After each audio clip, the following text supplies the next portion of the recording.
Hello, my name is Gabe with Logan Services. I've been a lead plumber here for 2 years. As water is introduced into the water heater, the bladder of this expansion tank will expand and contract, essentially acting as a pillow for the water heater itself, so that the water pressure is not hitting it continuously.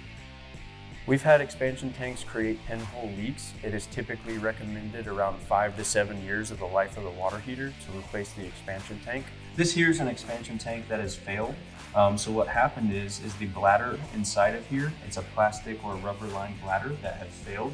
So water gets in between of that bladder and this metal tank here, and it creates a rust, and it shot a pinhole straight through this tank, and that's why we see all this rust coming on here.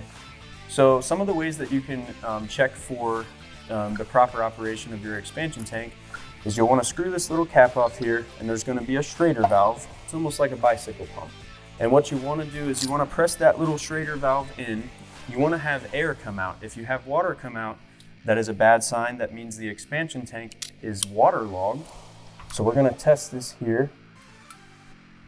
You see we have air come out. That is a good sign. That means this expansion tank is good to go, and it's recommended to check it at least once a year.